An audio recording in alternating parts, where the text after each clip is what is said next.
Vygotsky's theory is based on several parts, and it's the belief that children learn from social interaction in their own world, surroundings, or culture. And what we see from Vygotsky's theory are several different components put together. The first one is that development drives learning. And in this context, Lev Vygotsky believed that children learn most from their abilities, and they are continuously moving through stages of physical, emotional, and cognitive development. And so the stage or the age that they are in will differ. And so babies will learn through their senses. This is related to Piaget's view. But also, they'll learn from the people around them. Children that are 2 to 5 are going to learn through their perceptions and reactions with people. And so, based on their stage, they will be connecting those experiences and the reactions that they get from their interactions. During the preschool years, children need to move more into the cognitive and social emotional competencies to further their learning in their language, their memory, their focus, their attention. And these these levels of learners will be able to do this because developmentally their minds can now process these tasks. This leads us into the next part of his theory called the zone of proximal development. And this is one of his most famous accomplishments. The zone of proximal development basically states that children's learning needs to go from what they know independently to what they can earn with assistance, and then that becomes their new independent material. Basically, when we think of the zone of proximal development, we think of a ladder, and the child is at the bottom of the ladder, and the skill we want them to master is at the top of the ladder. Now, we know that children can't jump from the bottom of a ladder to the top of the ladder. Instead, we have to give them small activities and partial skills, and each step of the ladder will be an activity or a skill that will get them to the next level. So we're constantly designing our instruction to go from what they know to something new that's just a little bit harder. And when they get on that step, we give them something new that's just a little bit harder. And we get on the next step, and there's something new that's a little bit harder. And before you know it, they're on the top step, and they have mastered some new concept. Then we start back down with that at the bottom of the ladder. And really, that ladder never ends because they're always going one step at a time. This process of working in a child's zone of development, that area where they definitely can get what you're teaching them, requires scaffolding. And scaffolding is that process where we are helping them construct our new skills because we're giving them information that they can take hold of and understand. So scaffolding and the zone of proximal development work together. Now, co-construction is just that students learn new information by working with adults and their peers together, and their brains work together. So it's all kind of combined together. The zone of proximal development and scaffolding are probably the biggest components that we take away from Vygotsky because they make so much sense with our learners, any learner. And that's because it keeps them from getting frustrated. You think about that ladder again. The area where you're going to learn best is, right above where you are. It's not too boring. It's not too difficult. It's right there in the middle of that ladder that we want to work in. And then we move up the ladder and our zone of proximal development shifts. And this is true for all of us as learners, not just children. When we look at Vygotsky's works on language, he believes that learning language, speech, and anything to do with our ability to communicate belongs with our connections and interactions with others. For children to learn language on their own, they first have to listen to language, and that's the interpersonal part. This is where we're seeing the relationship between language and thought that someone else is sharing. So when teachers are basically narrating what they're doing, we even start with babies. They always say it's good to narrate with the baby what you're doing. I'm going to change your diaper right now. You're going to feel so much better. And we do it with toddlers. We might say, let's go read a book. We want to read books because they help our brain grow.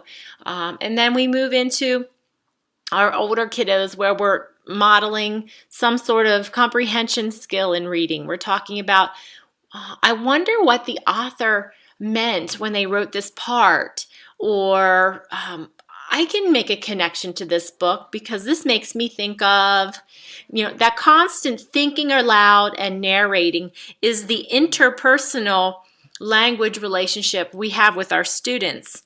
By doing that and immersing them in that kind of environment, children become interpersonal, which means the language becomes their own, and then they can take that and use it independently. So you'll hear them repeating the things that you say.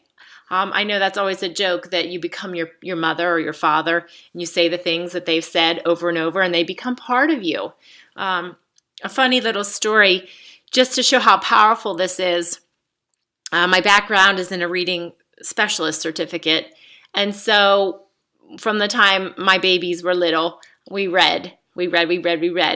And I didn't realize that when I read to them, even at a really young age, at 1 or 2 years old, I even did the thinking aloud with them in their beds. I would lay in their bed at bedtime and I would read them books.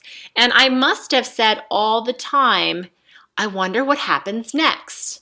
And then we'd turn the page. And I must have said it again. I wonder what happens next. And I must have done this every night when I read to them. Now, I was not aware I was doing this, but it becomes one of those practices as a teacher that we think aloud often, and we bring that to our homes as well. So one of my daughters, I can't even remember, I think it was my youngest, she, one night in bed, said, I wonder what happens next. Let's turn the page. And I looked at her. She was probably at the most 2 years old. And I thought, oh my goodness, where did she get that? That is amazing. She must be a genius. And I basically came to the realization that, oh, I've been saying that all along. And she's just made that her own language now. That's that shift from interpersonal, where I'm saying it, to intrapersonal, where she now uses it appropriately and understands what it means.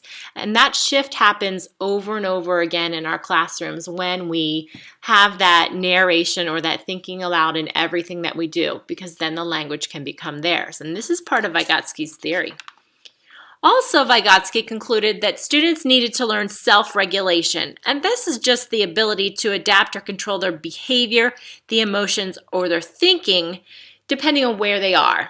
And children are amazing with this, because you think about it, when they're at school, they learn from a young age that there is an expectation for behavior and how they have to adapt or regulate that.